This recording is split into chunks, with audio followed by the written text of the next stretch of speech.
എന്ത് എന്നുള്ളത് നമ്മുടെ വിഷയമല്ല. ലാൽ ജോസിന്റെ സിനിമ അന്നൊക്കെ ലാൽ ജോസ് സാറിന്റെ ഒരു പ്രതാപകാലാണ്.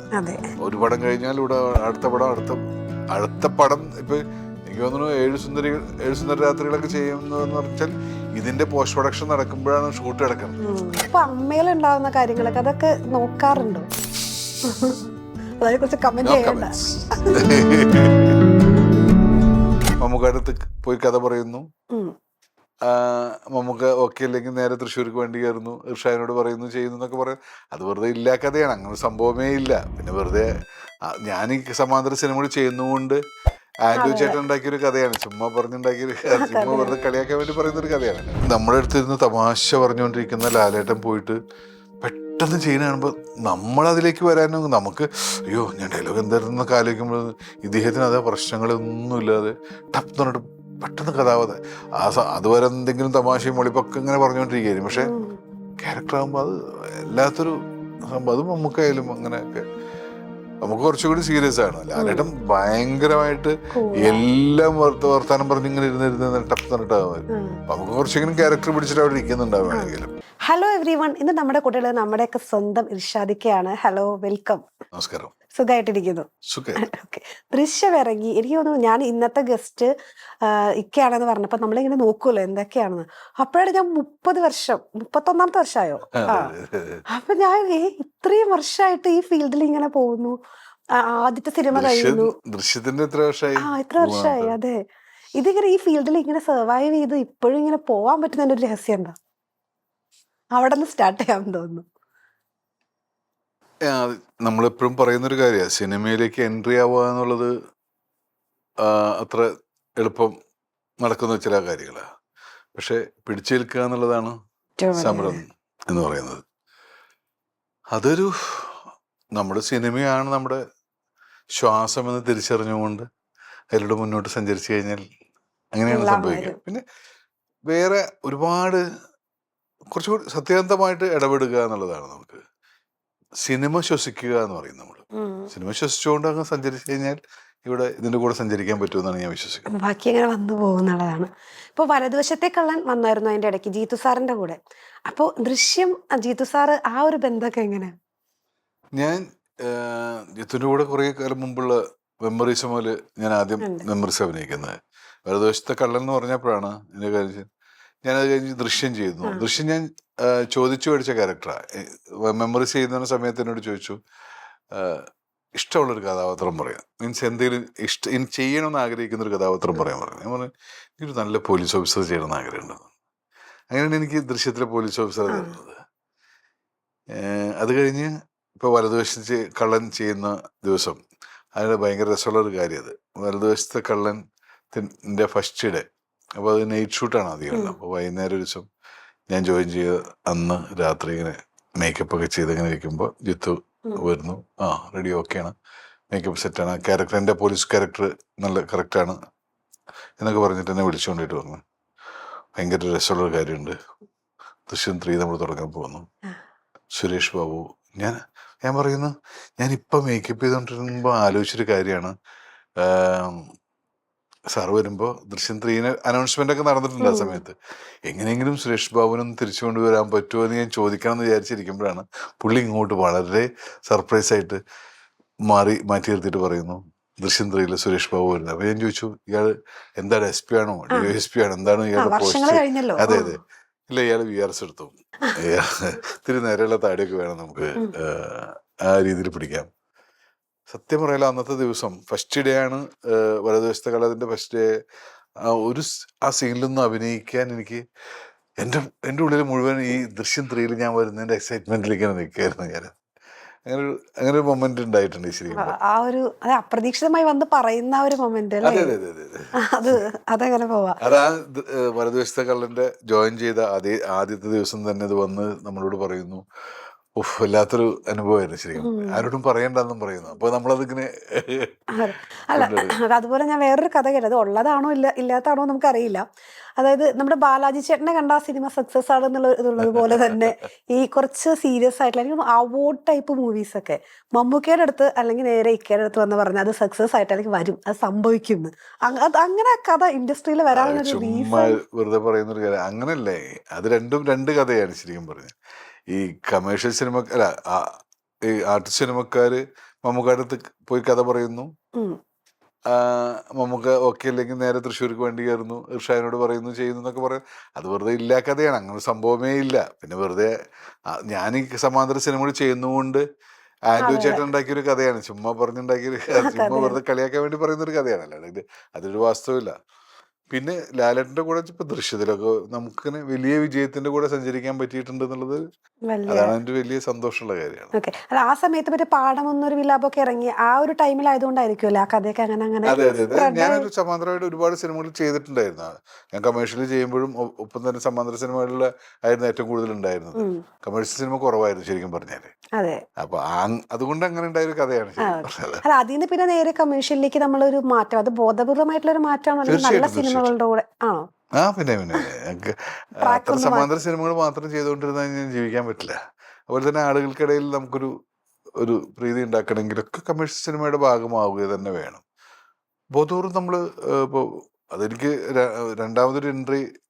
ഞാൻ കുറെ കാലം പിന്നെ സീരിയലിൽ അഭിനയിച്ചു, കുറെ കാലം സമാന്തര സിനിമ മാത്രമായി, കമേഴ്ഷ്യൽ സിനിമ ഒന്നും ഇല്ലാതിരുന്ന കാലഘട്ടത്തിൽ പിന്നെ എനിക്ക് തന്നത് ലാൽ ജോസ് സാറാണത്. പുള്ളിപ്പുലികളുടെ മാട്ടിൻകുട്ടി എന്ന് പറയുന്ന സിനിമയുടെ ഒരു വലിയ ചെക്കമണിയൻ. അതെ ചക്കമണീനെ കൊണ്ടുവന്നിട്ടാണ് നമ്മൾ അതിന് ദൃശ്യം വരുന്നു, മെമ്മറീസ്, പിന്നെ അങ്ങനെയുണ്ട് ഇതിൻ്റെ തുടർച്ചകൾ ഉണ്ടാവുന്നുണ്ട്. അപ്പം ഒരു വലിയ അതിന് സിന്ധുരാജനും ലാൽ ജോസിനും അവകാശപ്പെട്ടതാണ് അതിൻ്റെ കാര്യം.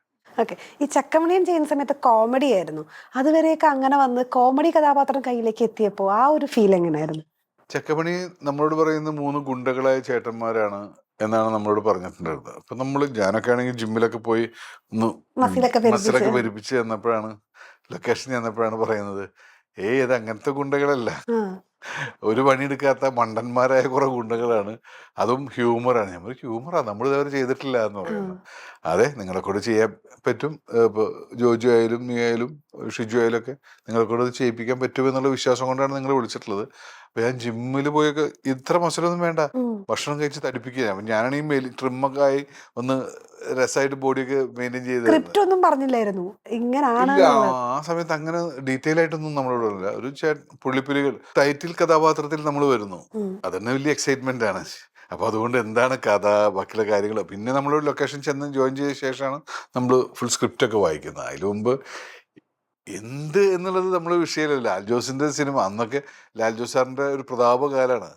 ഒരു പടം കഴിഞ്ഞാൽ ഇവിടെ അടുത്ത പടം അടുത്ത പടം. ഇപ്പൊ എനിക്ക് തോന്നുന്നു 7 സുന്ദര രാത്രികളൊക്കെ ചെയ്യുന്നതെന്ന് പറഞ്ഞാൽ ഇതിന്റെ പോസ്റ്റ് പ്രൊഡക്ഷൻ നടക്കുമ്പോഴാണ് ഷൂട്ട് നടക്കുന്നത്.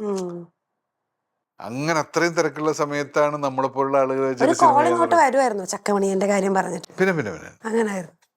തിരിച്ച് അങ്ങോട്ട് നമ്മള് ചോദിക്കുമല്ലോ റോള്, അത് ഒരു സമയം കഴിഞ്ഞാൽ നിർത്താവോ? കോളുകൾ നമ്മളെ തേടി ഇങ്ങോട്ട് വരൂ? ഡിപ്പെൻസ് ആണത് ശരിക്കും പറഞ്ഞത്. ഞാനിപ്പോഴും വേഷം ചോദിച്ചുകൊണ്ടിരിക്കുന്നത് നമ്മൾ അറിയാവുന്ന. അപ്പൊ ഞാൻ അഭിനയിക്കാത്ത ഒരുപാട് സംവിധായകരുണ്ട് ഇപ്പോഴും ഉണ്ട്. ഞാൻ മലയാളം 30 വർഷം നമ്മളങ്ങനെ പലരും പറയുമ്പോൾ വിചാരിക്കും 30 വർഷമായി അഭിനയിച്ചിട്ടില്ല എന്ന് പറഞ്ഞാൽ ഇപ്പോഴാണ് നിങ്ങൾ തമ്മിൽ നല്ല ഒരു ബന്ധമായിരുന്നു. ശ്രീകണ്ഠൻ നല്ല അടുപ്പം ഉണ്ടായിരുന്നു. സംസാരിക്കും, കാണുമ്പോഴും ഒക്കെ തമാശ പറയും, ഒരുമിച്ചിരുന്ന് എല്ലാ ഭക്ഷണം കഴിക്കും ഒക്കെ ചെയ്തിട്ടുള്ള മനുഷ്യന്മാരാണ്. അതിനിടയ്ക്ക് ഒരിക്കൽ പോലും നമുക്കൊരു സിനിമ ഒരുമിച്ച് ചെയ്യേണ്ടെന്നുള്ള ഒരു സാധനം അങ്ങനൊന്നുമില്ലെന്നേ. അതൊക്കെ സംഭവിക്കുകയാണ്. സിനിമ ശരിക്കും നമ്മളൊരു പ്ലാൻഡ് ആയിട്ടുള്ള കാര്യങ്ങളൊന്നും അല്ല. സിനിമ അങ്ങനെ സംഭവിച്ചുകൊണ്ടിരിക്കുകയാണ്. അല്ല നമ്മളിങ്ങനെ അപ്പൊ നമ്മൾ ഓർക്കുമല്ലോ നമ്മൾ ഒരുമിച്ച് സ്ക്രീനിൽ വന്നില്ലല്ലോ, അങ്ങനെ ഇടയ്ക്ക് ശ്രീനിയുടെ പരിചയപ്പെടാൻ ഞാൻ ആലോചിച്ചത് റിയലൈസ് നമ്മളിങ്ങനെ പോവാണല്ലോ. ഞാൻ പറഞ്ഞില്ലേ, ഒരു ഓളത്തിൽ ഇങ്ങനെ സഞ്ചരിച്ചുകൊണ്ടിരിക്കുന്നു. ചില വർഷങ്ങളിൽ കുറേ സിനിമകളുണ്ടാവും, ചില വർഷങ്ങൾ നമുക്ക് സിനിമയേ ഉണ്ടാവില്ല, 1-2 സിനിമകളിൽ തീർത്തേണ്ടി വരും. പക്ഷെ നമ്മളത് ഇതാണ് നേരത്തെ തുടക്കം ചോദിച്ച ചോദ്യത്തിന്റെ അവിടെ നിലനിൽക്കാനുള്ള ക്ഷമ വേണം. ക്ഷമ ആട്ടിൻ ചുവപ്പിന്റെ ഫലം ചെയ്യുന്നതാണ് എൻ്റെ ഉമ്മ പണ്ട് പറഞ്ഞ വേറൊരു വാക്കാണത്. അപ്പൊ നമ്മൾ ക്ഷമയോടെ കാത്തിരിക്കുക. നമ്മളിപ്പോ ഇന്നില്ല എന്ന് വിചാരിച്ചിട്ട് നാളെ വരും. നമുക്ക് നമ്മൾ തയ്യാറായിക്കൊണ്ടിരിക്കുക. എൻ്റെ അടുത്ത് പല പല പുതിയ ആളുകളും പലരും എന്നോട് ചോദിക്കാറുണ്ട്, നിങ്ങൾ 30 വർഷമായിട്ട് ഇങ്ങനെ നിൽക്കുന്നു, നമുക്കൊന്നും ഇപ്പോൾ പിടിച്ചേക്കാൻ പറ്റുന്നില്ല, നമ്മൾ 2 പടം ഇല്ലാണ്ടാകുമ്പോഴത്തേനും നമുക്ക് ടെൻഷൻ വരുന്നു. ഞാൻ പറഞ്ഞില്ല, നമ്മൾ ശാരീരികവും മാനസികവുമായിട്ട് സിനിമയ്ക്ക് വേണ്ടി ആയിക്കൊണ്ടിരിക്കുക. സിനിമ വരും, നമ്മളിങ്ങനെ അന്വേഷിച്ചോണ്ടിരിക്കണം. ഒരു ഗ്യാപ്പ് വരുമ്പോൾ ആളുകൾക്ക് ടെൻഷൻ വരുമല്ലോ, തീർച്ചയായിട്ടും ചെയ്യും എന്നുള്ളത്. എനിക്ക് തോന്നുന്നു ആളുകൾ കോവിഡ് ടൈമിൽ ഭയങ്കര ടെൻഷൻ അടിച്ച സമയത്ത് പാട്ടുകൾ പാടി, കവിത പാടി എൻജോയ് ചെയ്ത ആളുകളിൽ വളരെ കുറച്ച് ആളുകൾ ഒരാളാണ് കിക്കാന്ന് തോന്നുന്നു. എനിക്ക് അങ്ങനെ എല്ലാവരും അയ്യോ ലോണ് മറ്റേത് എന്ത്, ഞാൻ പറഞ്ഞു ലോണൊക്കെ സ്റ്റക്കായിരിക്കും എല്ലാവരും. നമ്മളതൊന്നുമില്ല. നമ്മൾ ആ സമയത്ത് ഫുള്ളായിട്ട് വേറെ ഒന്നിനെ കുറിച്ച് ആലോചിക്കാതെ മുഴുവൻ കവിതയും പറഞ്ഞിരുന്ന ഒരു കാലമായിട്ട് ശരിക്കും പറഞ്ഞാണെങ്കിൽ. ഈ എഴുത്തും കവിതയുടെയൊക്കെ സമയം ഇപ്പോഴും സമയം കിട്ടുന്നുണ്ടോ? അത് ചുമ്മാ പറയുന്ന സമയം കിട്ടില്ല എന്നുള്ളത്. നമ്മളൊരു സമയം എല്ലാവർക്കും 24 മണിക്കൂറാണ് അനുവദിച്ചു കൊടുത്തിട്ടുള്ളത്. നമ്മൾ സമയമില്ല എന്ന് പറയുന്നത് നമുക്ക് താല്പര്യമില്ല എന്നാണ് എൻ്റെ അർത്ഥം. പത്രം വായിക്കാൻ സമയമില്ല, അതുകൊണ്ട് ഞാൻ പത്രം വായിക്കാറില്ല. പത്രം വായിക്കാൻ താല്പര്യമില്ല, അതുകൊണ്ട് ഞാൻ പത്രം വായിക്കാറില്ല എന്നാണ് എൻ്റെ കാര്യം. ജിമ്മിൽ പോകാൻ സമയം കിട്ടണ്ടേ? ജിമ്മിൽ പോകാൻ ആഗ്രഹം ഉണ്ടെങ്കിൽ ചെയ്യും. ഭക്ഷണം കഴിക്കാൻ മുടങ്ങുന്നില്ലല്ലോ, ബാക്കിയുള്ള കാര്യങ്ങൾക്കൊന്നും മുടക്കം വരുത്തുന്നില്ല. അപ്പൊ ഇത് അവനവന്റെ താല്പര്യങ്ങളാണ് എൻ്റെ വിഷയം. അല്ലാതെ ഇത് വേണോ വേണ്ടെന്നുള്ളത് അവനവൻ തീരുമാനിക്കേണ്ട കാര്യം. അപ്പൊ ഞാൻ എനിക്ക് അത്യാവശ്യം വായിക്കാൻ സമയം കിട്ടാറുണ്ട്. ഞാൻ എഴുത്തും നടക്കാറില്ല, മീൻസ് അങ്ങനെ വലിയ എഴുത്തും കവിത എനിക്ക് പറയാൻ പറ്റുന്ന ഇടങ്ങളിലൊക്കെ ഞാൻ കവിത പറയാറുണ്ട്. ഇപ്പൊ ഞാൻ പ്രോഗ്രാം തന്നെ ചെയ്യുന്നുണ്ട്. പൂക്കാതിരിക്കാൻ എനിക്ക് ആവതില്ല എന്ന് പറഞ്ഞിട്ടൊരു 1.5 മണിക്കൂർ കവിതയും വർത്തമാനമായിട്ട് ഉള്ളൊരു പരിപാടി തന്നെ ഉണ്ട്. നമ്മളതൊക്കെ ഇങ്ങനെ ഈ യാത്രകളൊക്കെ എൻജോയ് ചെയ്യാതാണ്, ടെൻഷൻ അടിക്കാതിരിക്കുക എന്നുള്ളതാണ് കാര്യം. അല്ല, അതിനിടയ്ക്ക് പ്രൊഡക്ഷനിൽ നമ്മൾ ഇടയ്ക്ക് വന്ന് ആണ്ടാൾ അല്ലെ സിനിമയുടെ. അപ്പൊ ഈ പ്രൊഡക്ഷൻ അല്ലെങ്കിൽ ബിസിനസ് മൈൻഡ് ഉണ്ടോ? ഒരിക്കലല്ല. അത് അത്തരം സിനിമകളല്ല. ആണ്ടാൾ എന്നൊക്കെ പറയുന്നത് ഇപ്പോഴും റിലീസ് ആയിട്ടില്ലാത്തൊരു സിനിമയാണ്. കുറച്ച് വിദേശ മേളകളിലൊക്കെ ഫെസ്റ്റിവലിലൊക്കെ പോയി എന്നല്ലാതെ ആ സിനിമയുടെ സാമ്പത്തിക അത് എൻ്റെ സുഹൃത്തുക്കളൊക്കെ ചേർന്നിട്ട്, ഞാനും സുഹൃത്തുക്കളൊക്കെ ചേർന്നിട്ട് ഉണ്ടാക്കിയ സിനിമയാണ്. അങ്ങനെ ഒരു ബിസിനസ് മൈൻഡ് ഇല്ല. അതുകൊണ്ട് തന്നെ എനിക്കറിയില്ല. നമ്മൾ ചെയ്താൽ ഉറപ്പായിട്ടും വലിയ രീതിയിൽ ഇൻവെസ്റ്റ് ചെയ്തിട്ട് സിനിമ ഉണ്ടാക്കാന്ന് പറഞ്ഞാൽ എന്നെ കൂടെ നടക്കുന്ന കാര്യമില്ല. അതുകൊണ്ട് ഞാൻ അത് ശ്രമിച്ചിട്ടില്ല അതുവരെ. നാളെ സംഭവിക്കുമെന്ന് എനിക്കറിയില്ല, ഇപ്പോ ഇല്ല. അല്ല, പ്രൊഡക്ഷൻ ചെയ്യാമെന്ന് തീരുമാനിച്ചൊരു മൊമെന്റ് ഇത് സിനിമയാവണം എന്ന് തോന്നിയത്? അത് ഷെറീഫീസ വന്നൊരു കഥ പറയുന്നു, നമുക്കൊരു ചെറിയ സിനിമ ചെയ്താലോ എന്ന് ആലോചിക്കുന്നു. അപ്പൊ ഞാൻ കഥ കേട്ടപ്പോൾ ഭയങ്കര രസമുള്ളൊരു പരിപാടിയാണ് ആണ്ടുണ്ട്. അപ്പൊ അത് ആരെ കൊണ്ട് ചെയ്യിപ്പിക്കാന്ന് ഷെറീഫ് ചോദിച്ചപ്പോ, ഇതൊന്നും കാശിറക്കാനൊന്നും ഇതൊന്നും ആരും ഉണ്ടാവില്ല, നമുക്ക് കൂടി ചെയ്യണം. ഞാൻ 1-2 സുഹൃത്തുക്കളോട് പറഞ്ഞു, അവരും കുറേശ്ശെ പൈസ തന്നു. അങ്ങനെ ചെയ്യുന്നതാണ്. അത് ആ സിനിമയോടുള്ള ഇഷ്ടം കൊണ്ട് സംഭവിക്കുന്നത്, അല്ലാണ്ട് അതിൽ നിന്ന് കാശുണ്ടാക്കി അത് ഇതാക്കാന്നുള്ള വിചാരിച്ചിട്ടല്ല ചെയ്യുന്നത്. അല്ല, ഒരു സൈഡ് ഇത് ബിസിനസ്സും കൂടിയാണല്ലോ. പക്ഷെ അത് തീർച്ചയായിട്ടും ഇതിപ്പോ ഞാൻ പറഞ്ഞ എനിക്കിപ്പോ അതിനിറക്കി അത് ഒരു 45 ലക്ഷം രൂപ എന്താണ് അതിന്റെ ഇറങ്ങിയല്ലോ.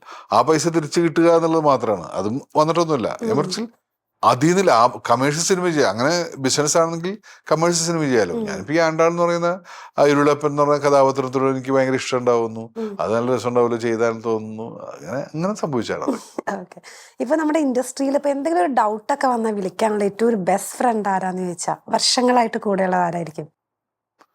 എല്ലാവരും നമുക്ക് അങ്ങനെ ഒരാളായിട്ട് പറയാൻ അത് ഭയങ്കര കുഴപ്പമാണത് പറയുന്നത്.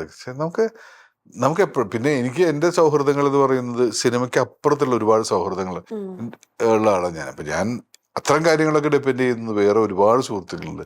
സിനിമ മേഖലയിലല്ലാതെ ഞാൻ എന്നെ യാത്രകളിലോ അല്ലെങ്കിൽ ഞാൻ വേറെ ഇവിടെ IFFK പോകുമ്പോൾ പോലും എൻ്റെ കൂടെ ഉണ്ടാവുന്ന സിനിമാ സുഹൃത്തുക്കളായിരിക്കില്ല, എൻ്റെ വേറെ മേഖലയിലുള്ള സുഹൃത്തുക്കളായിരിക്കും. ഞാൻ യാത്ര ചെയ്യുന്നത് മുഴുവൻ എൻ്റെ ഈ സിനിമയിലെ സുഹൃത്തുക്കളായിട്ടില്ല. സിനിമയിൽ നിറയെ സുഹൃത്തുക്കളുണ്ട്, എല്ലാവരോടും ഇപ്പോഴും വിളിച്ച് സംസാരിക്കാവുന്ന ഒരുപാട് സുഹൃത്തുക്കളുണ്ട്. പക്ഷെ ഞാൻ ഇപ്പം ഈ പറയുന്ന പോലെ ഡിപ്പെൻസ് ഒക്കെ എൻ്റെ സിനിമയ്ക്ക് പുറത്തുള്ള സുഹൃത്തുക്കളായിരിക്കും.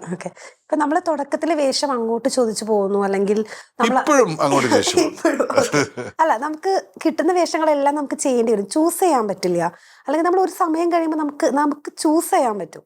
ആ ഒരു ടൈം ഏത് സിനിമ കഴിഞ്ഞപ്പോഴാണ് അങ്ങനെ ഒരു ടൈമിലേക്ക് എത്തിയത്? ചൂസിങ് എന്നൊക്കെ പറഞ്ഞാല് നമ്മള്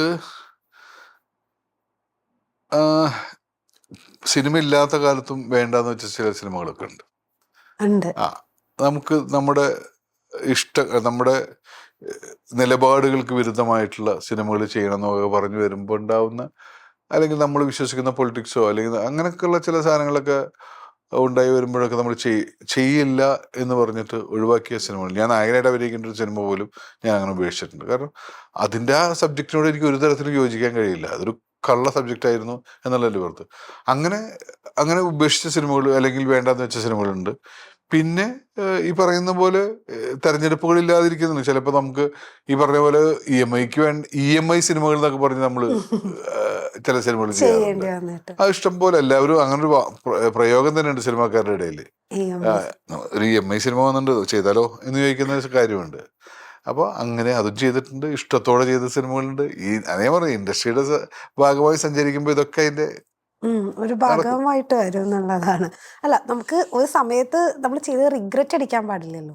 നമ്മൾ ചെയ്ത സിനിമകൾ അത് ചെയ്യണ്ടായിരുന്നു എന്ന് നമുക്ക് ഒരിക്കലും തോന്നരുതല്ലോ. അങ്ങനെ തോന്നി ഇല്ല തോന്നി ഇല്ല.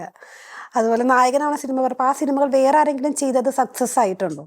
ഇപ്പൊ പറഞ്ഞു നായകനാവാനുള്ള ഒരു സിനിമ ഉണ്ടായിരുന്നു, ഞാൻ അത് വേണ്ടാന്ന് വെച്ചു എന്ന് പറഞ്ഞല്ലോ. ആ സിനിമക്ക് പിന്നെ വന്നു, സിനിമക്ക് വന്നു, സിനിമ സംഭവിച്ചിട്ടുണ്ട്. പക്ഷെ അതൊന്നും അങ്ങനെ വേണ്ട രീതിയിലൊന്നും ശ്രദ്ധിക്കപ്പെട്ടിട്ടില്ല. അതാണ് എന്റെ ഇല്ല. ഈവൻ അതൊരു സക്സസ് ആവുകയാണെങ്കിൽ നമുക്ക് റിഗ്രറ്റ് ആ ഒരു മൊമെന്റിൽ ഉണ്ടാവില്ല. ഇല്ല ഇല്ല ഇല്ല. അത്തരം കാര്യങ്ങൾ വേണ്ടെന്ന് വെച്ചാൽ വേണ്ടെന്നുള്ളത് തന്നെയാണ്. അല്ലാണ്ട് അങ്ങനെ അത് അങ്ങനെ കോടികൾ ഇപ്പൊ കള്ളക്കടത്ത് നടത്തിയിട്ട് കോടികൾ ഉണ്ടാക്കാന്നുള്ള വിശ്വസിക്കുന്ന ഒരാളല്ല ഞാൻ മാന്യമായി തൊഴിലെടുത്ത് ജീവിക്കുന്ന ഒരാളാണ്. അതുപോലത്തെ ഒരു പരിപാടിയാണത്. അതിനൊന്നും യോജിക്കാൻ കഴിയില്ല. ഇപ്പൊ നാടകത്തിലായിരുന്നല്ലോ തുടക്കം. നാടകം കഴിഞ്ഞു, അല്ലെങ്കിൽ അത് കഴിഞ്ഞു, ആ സമയത്തൊക്കെ നമ്മൾ ചെയ്തൊരു സ്ട്രഗിൾ ഉണ്ടാവും. അപ്പൊ ഇപ്പൊ ആ സ്ട്രഗിളൊക്കെ ഓർക്കുന്ന സമയത്ത് നമ്മൾ അത് പല രീതിയിൽ വണ്ടിയിൽ ഇപ്പോഴും സ്ട്രഗിൾ ഉണ്ട്. 30 വർഷമായിട്ടോ. പിന്നെ സിനിമ എന്ന് പറയുന്നത് ഒരു കൺസിസ്റ്റൻസി ഇല്ലാത്തൊരു ഫീൽഡല്ലേ. അനിശ്ചിതത്വം ഭയങ്കരമായിട്ടുള്ളതൊരു കാര്യമാണ്. നമുക്ക് എന്താണ് നാളെ എന്നുള്ളതിനെ കുറിച്ച് ഇപ്പൊ ഈ പടപ്പ് ഞാനിപ്പോ ലാലേട്ടന്റെ പടം ചെയ്ത് തന്മൂർത്തി അതിമനോഹരം എന്ന് പറയുന്ന സിനിമ ചെയ്തുകൊണ്ടിരിക്കുകയാണ്. അത് കഴിഞ്ഞിട്ട് എന്ത് എന്നുള്ളതിനെ കുറിച്ചിട്ടൊക്കെ നമ്മളിങ്ങനെ ടെൻഷൻ അങ്ങനെ ആലോചിച്ച് കഴിഞ്ഞാൽ ടെൻഷൻ അടിക്കും. പക്ഷെ ഞാൻ ടെൻഷൻ അടിക്കുന്നില്ല. സിനിമ വരും, അടുത്ത സിനിമ 1-2 പറഞ്ഞിട്ടുണ്ട്, സംഭവിക്കും. ഒരു ഉറപ്പില്ല എപ്പോഴാണത്. അതുകൊണ്ടാണ് ഈ കോവിഡ് കാലത്തല്ല, എല്ലാ കാലത്തും ഈ സിനിമക്കാരുടെ ഇടയിൽ ഭയങ്കര ഇതാണ്. അടുത്ത സിനിമ എന്താ എന്നുള്ളതിനെ കുറിച്ചിട്ട് മമ്മൂക്ക വരെ പറയും ഇതിന്റെ അടുത്ത സിനിമ ഏതാ. ഇല്ല, അവർക്ക് അടുത്ത സിനിമ പ്ലാൻ ചെയ്യാനുള്ള സൗകര്യങ്ങളും അതുണ്ട്. നമ്മളെ പോലെ ആവില്ല എന്ന് പറയുന്ന പോലെ എല്ലാവർക്കും അതിൻ്റെ ഒരു പ്രശ്നങ്ങളുണ്ട്. അപ്പൊ സ്ട്രഗിൾ എന്ന് പറയുന്നത് സിനിമയുടെ ഭാഗമാണ്. നമ്മളത് മനസ്സിലാക്കി തിരിച്ചറിഞ്ഞുകൊണ്ട് മൂവ് എന്നുള്ളതാണ്. പിന്നെ ചോദ്യത്തിന് ഞാൻ പറഞ്ഞുതരാം വേണമെങ്കിൽ. നമ്മൾ തുടക്കകാലത്ത് ഇങ്ങനെ നടന്നായി എന്ന് ഞാൻ പറയാം. എല്ലാ ലൊക്കേഷനിലും ഇങ്ങനെ ഷൊർണൂരായാലും വേണ്ടില്ല, എറണാകുളത്തായാലും വേണ്ടില്ല, അങ്ങനെ എനിക്ക് എന്റെ ചേട്ടൻ KSEB വർക്ക് ചെയ്തിട്ടുണ്ട്. ഷൊർണൂരായിരുന്നു. ഞാൻ മറ്റേ കുളപ്പള്ളി അവിടെ ഞാൻ കുറെ കാലം താമസിച്ചിട്ടുണ്ട്. കാരണം ആ സമയത്ത് ഷൊർണൂർ, ചെറുത്തി, ഒറ്റപ്പാലം സൈഡിലാണ് സിനിമകൾ ഉണ്ടായിരുന്നത്. അതെ. അപ്പൊ അവിടെ പോയി എല്ലാ ലൊക്കേഷനിലും പോവാ, ഞാൻ ചോദിക്കുക. ഇന്ന് പിന്നെ അങ്ങനെയല്ല, എന്നാലും നമ്മുടെ സൗഹൃദങ്ങളിലൊക്കെ ചോദിച്ചുകൊണ്ട് മുന്നോട്ട് പോകുന്നു. അപ്പൊ സ്ട്രഗിൾ എന്ന് പറഞ്ഞാൽ രീതികൾ മാറുന്നു മാത്രം. അന്ന് ലൊക്കേഷനിൽ പോയി ചോദിച്ചു, ഇന്ന് ഫോൺ ചെയ്തിട്ട് എന്താണ് അടുത്ത പരിപാടി, നല്ലതൊരെണ്ണം പിടിക്കണ്ടേ നമുക്ക് എന്നൊക്കെ ചോദിച്ചിട്ടില്ല. അങ്ങനെ തോന്നും. അത് ആ സമയത്ത് നമുക്ക് കുറച്ചുകൂടെ ഈ പറഞ്ഞ പോലെ നടന്നാണ് പോകുന്നത്. വണ്ടികൾ അതൊക്കെ ബുദ്ധിമുട്ടാണ്. അപ്പൊ അതൊക്കെ നമ്മൾ ഡ്രീം ചെയ്യുമല്ലോ. അതായത് സിനിമ വന്ന് കുറച്ച് നാൾ കഴിഞ്ഞ് നമ്മുടെ ലൈഫ് ഒന്ന് സെറ്റിൽ ആവണ മൊമെന്റ് ഒക്കെ ഡ്രീം ചെയ്യൂലേ. എനിക്ക് അങ്ങനെ അതാണ് അവിടെയാണ് എൻ്റെ ഒരു സക്സസ് എന്ന് ഞാൻ വിചാരിക്കുന്ന ആള്. എനിക്ക് നാളെ സിനിമയിൽ വലിയ നായകനായി, പിറ്റേ ദിവസം മറൈൻ ഡ്രൈവിൽ ഫ്ലാറ്റ് മേടിച്ച് അതിന്റെ പിറ്റേ ദിവസം മറ്റേ BMW അല്ലെങ്കിൽ വില കൂടിയ ഡിഫൻഡർ എടുത്ത് എന്നൊക്കെ പറഞ്ഞിട്ട് ഇങ്ങനെ സ്വപ്നം കണ്ടിട്ട് കിടക്കുന്ന ആൾക്കാർക്കാണ് പ്രശ്നങ്ങൾ ഉണ്ടാവുക. അതൊന്നും എത്താണ്ടാവുമ്പോൾ നമ്മൾക്ക് അങ്ങനെ ചെറിയ ചെറിയ സ്വപ്നങ്ങളുള്ളൂ. ചെറിയ താമസിക്കാൻ വീട് വേണം, യാത്ര ചെയ്യാൻ വണ്ടി വേണം, അത്യാവശ്യം എടുക്കാൻ നല്ല വസ്ത്രങ്ങൾ ഉണ്ടാവണം. അങ്ങനെ പോയാൽ മതി. അപ്പൊ പിന്നെ കുഴപ്പമുണ്ടാവും. നമ്മൾ ഈ ഒരു സെലിബ്രിറ്റി സ്റ്റാറ്റസ് എന്ന് പറഞ്ഞൊരു സാധനം അത് നമ്മൾ ഉണ്ടാക്കുന്നത് അത് കീപ്പ് ചെയ്യണമെന്നുള്ള ശരി തന്നെ. പക്ഷെ ഇപ്പൊ ഞാനിതാ ഈ വസ്ത്രമായിട്ടുള്ളത് ഇതിലിപ്പോ അങ്ങനെ വലിയ ആർഭാടങ്ങളൊന്നും ഇല്ലല്ലോ. ഇത് എത്ര 150-250 രൂപയുടെ മുണ്ടാണത്. പക്ഷെ നമ്മൾ വിചാരിക്കുന്ന ഇതൊരു 2500 രൂപ കാണും. കാരണം നിങ്ങൾ സെലിബ്രിറ്റീസ് അല്ലേ ആളുകൾ വിചാരിക്കും. അല്ല, ഇതൊക്കെ നമ്മൾ ഡിസൈൻ ചെയ്യുന്നതാണ്. ഇപ്പൊ നമുക്ക് പല സ്ഥലങ്ങളിലും ഒരു ഒറ്റ മുണ്ട് എടുത്തിട്ട് പോകണം കണ്ടിട്ടില്ലേ. നമുക്ക് എങ്ങനെ നടന്നാലും കുഴപ്പമില്ല.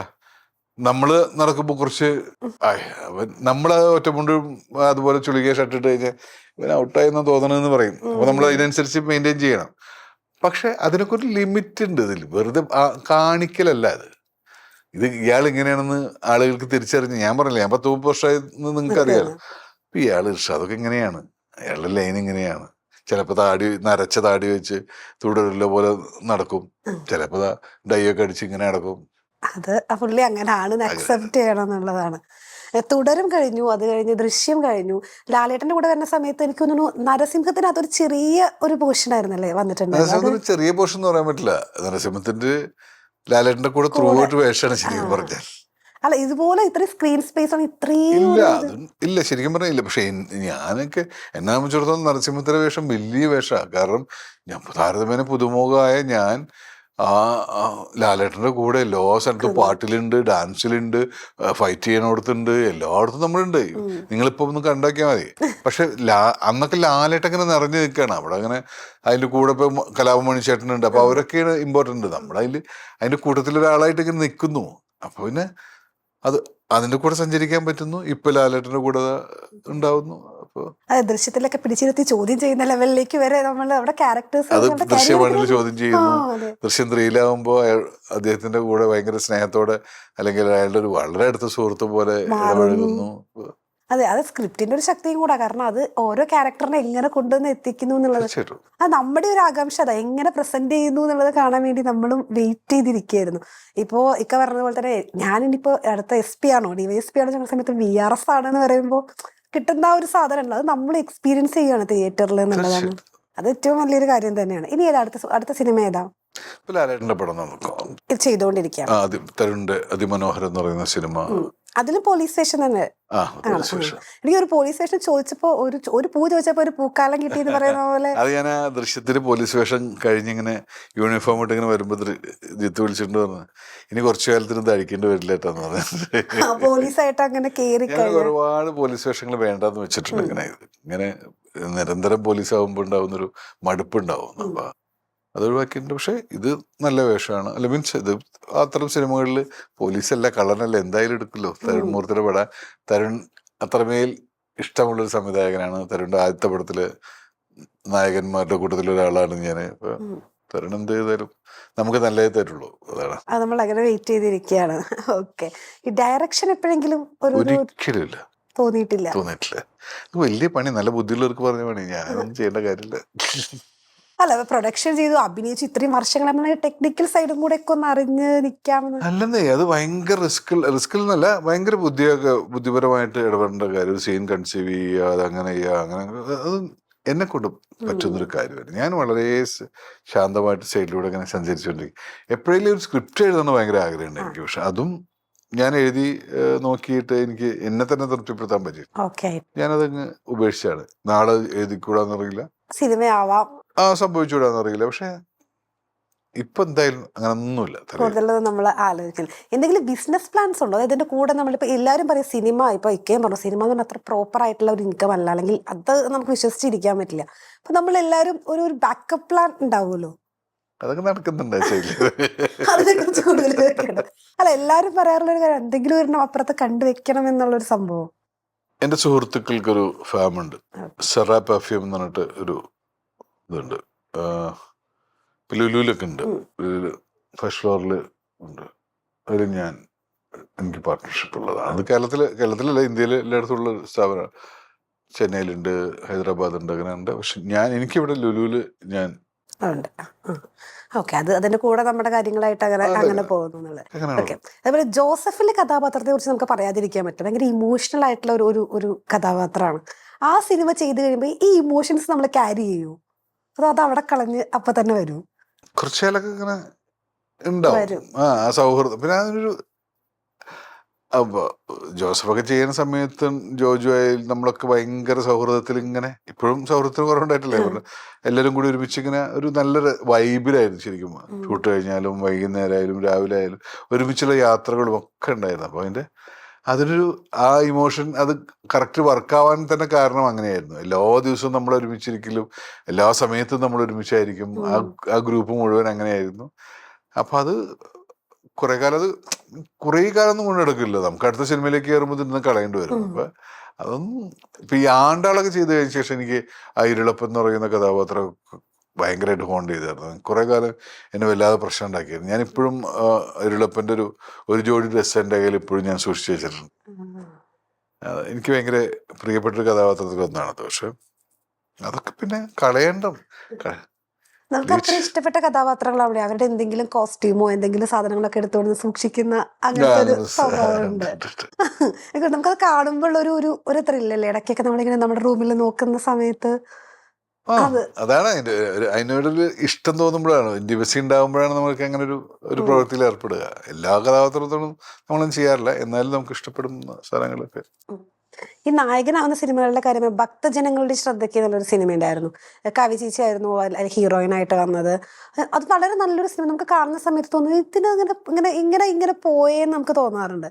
അത് ഇക്കൊക്കെ അങ്ങനെ തോന്നുന്നത് സിനിമയുടെ എന്തുകൊണ്ടാണ്? ജാതകം അങ്ങനെ ഇന്നത്തെ കാലത്തായിരുന്നെങ്കിൽ, അന്നിപ്പോ അത് 2011 അന്നങ്ങനെ സ്റ്റാർസിന്റെ പടം മാത്രം സ്വീകരിക്കുന്ന ഒരു കാലത്താണ്. ഇന്ന് സിനിമ മാറി, കണ്ടന്റ് മാത്രം മതി, പുതിയ ആളുകളാണോ ആരഭിനയിക്കുന്നത് പോലും വിഷയമില്ല.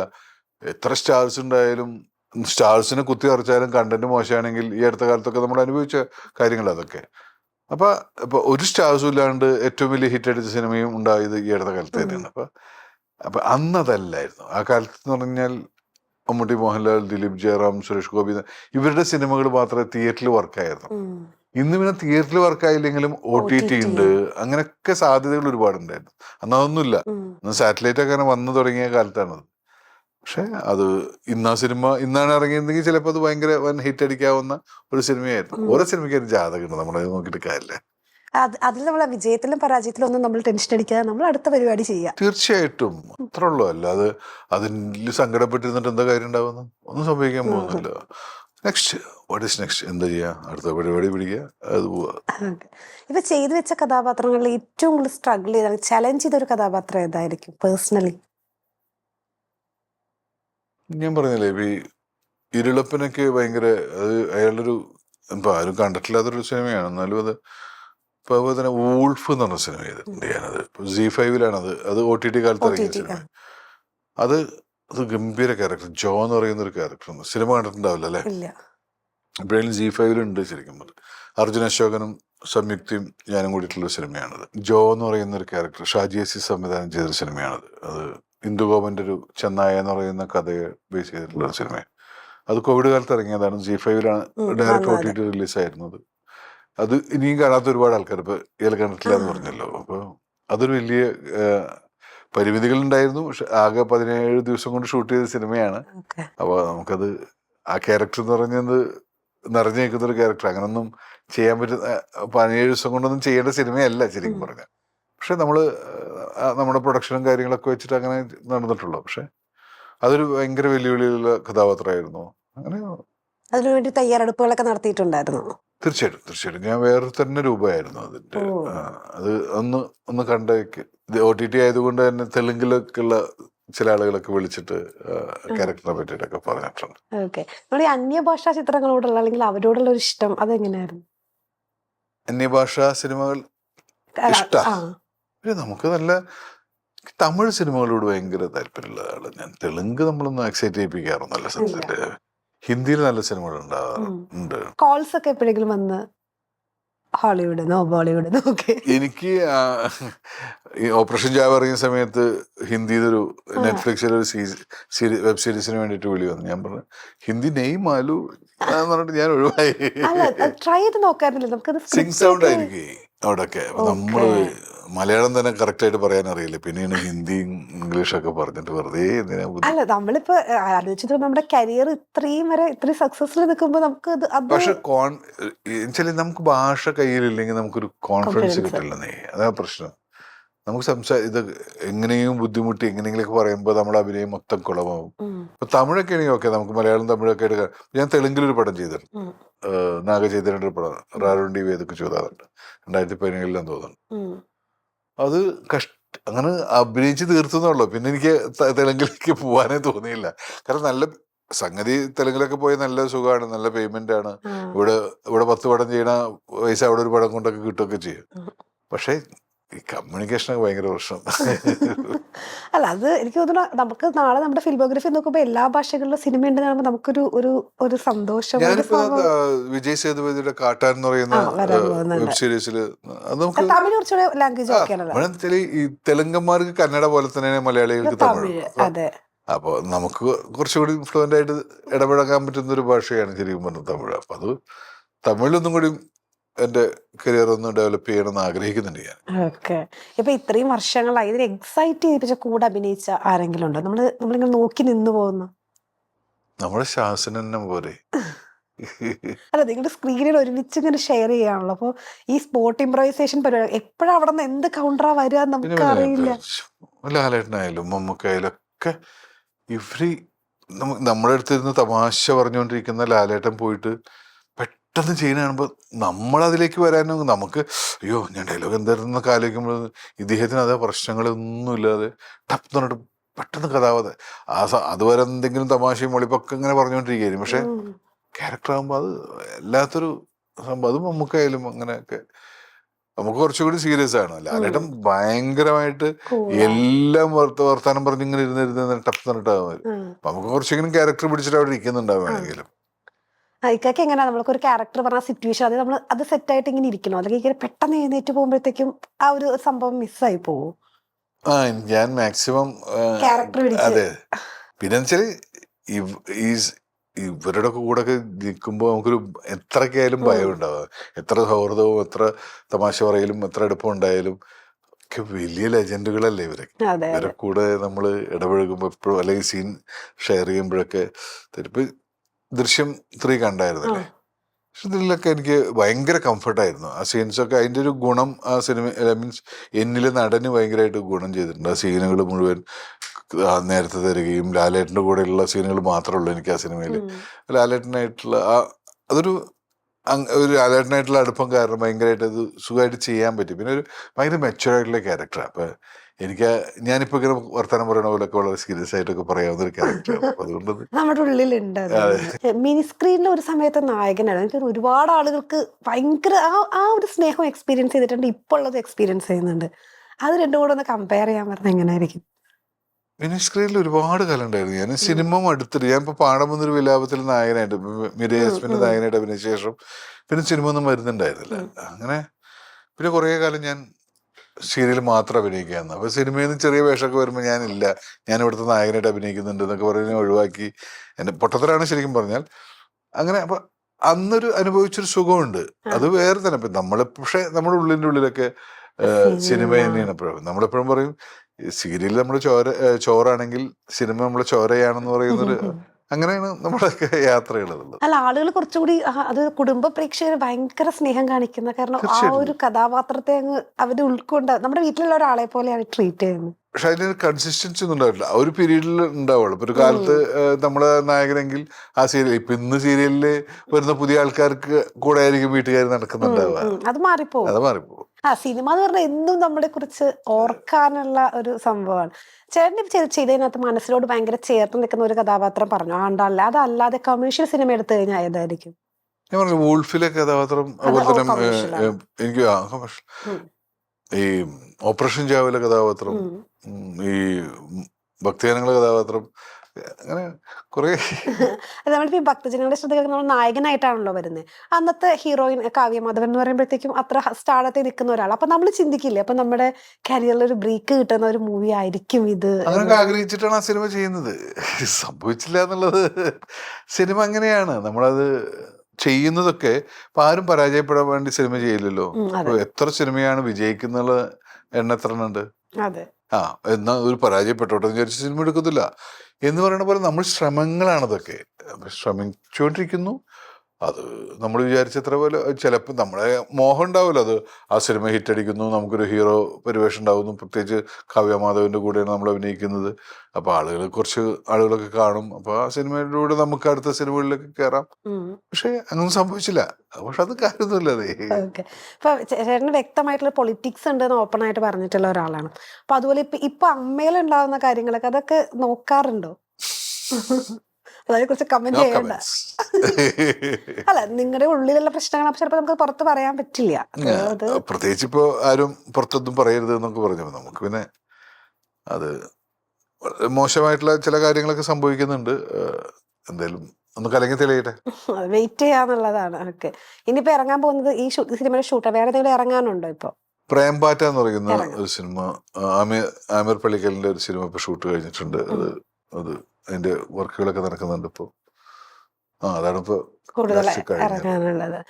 അപ്പൊ എന്തായാലും ഇനിയുള്ള വർഷങ്ങൾ ഭയങ്കര സക്സസ് ആവട്ടെ, ഇനി സിനിമകൾ വരട്ടെ, സ്ക്രിപ്റ്റ് കംപ്ലീറ്റ് ചെയ്തിട്ട് നമുക്ക് അതും കൂടെ സംഭവിക്കട്ടെ. ആ സ്ക്രിപ്റ്റ് ഒക്കെ അടഞ്ഞു, പുതിയ സബ്ജക്ട് കണ്ടെത്തണം. ആ സബ്ജക്ട് കിട്ടട്ടെ. Okay, thank you so much.